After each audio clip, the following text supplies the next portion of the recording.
春天到了，该搞点 Orange 吃了。话说前段时间我们曾经做过几期游戏表情包整理视频，其中在第1期大概讲了下柴郡猫与Doro表情包的起源和爱恨情仇。就比如上面这个经典的搞点 Orange 吃的表情包，原本是出自柴郡猫的，但是后来却直接被Doro给夺舍了，变成了下面这样。可能屏幕前有些观众不知道为啥这个表情包叫做Doro，那咱们还是在这儿简略科普下。简单来说，这个表情包的原型是出自手游《胜利女神》妮姬的陶乐斯，后来2创作成了 Q 版表情。至于为啥叫 Doro， 这是因为陶乐斯英文名是 Dorothy， 简写下就成了 Doro。而关于它的诞生，则称得上是众说纷纭，这里就不一一细说了。原本 Doro 这个表情包就因为与例会原本的形象气质比较反差，所以这几年一直爆火。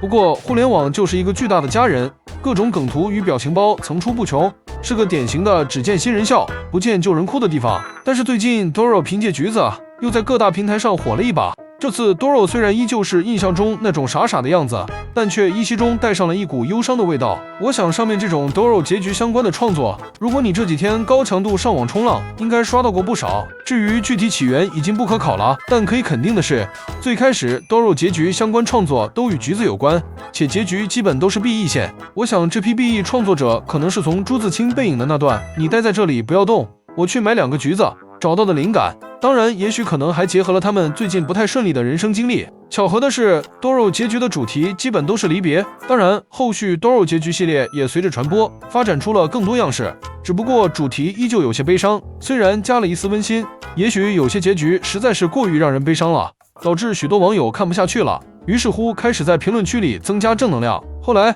大家又开始续写真结局，试图修改悲惨的世界线，以及更多对未来充满希望，或者说单纯不丧的结局系列。就比如一起开了家水果店结局，还有即使下雨 Doro 也会日常来见你结局。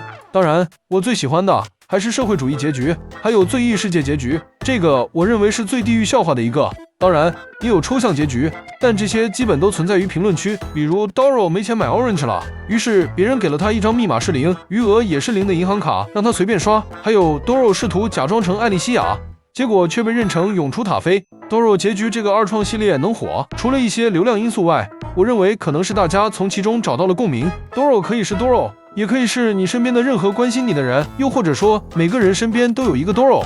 虽然你因为各种原因不得不与他相分别，但是你总是期待着哪天的再次相逢，期待着哪天不用背井离乡的与他生活在一起的未来。愿大家在不久的将来都能过上自己想要的生活，与你的 Doro 一起。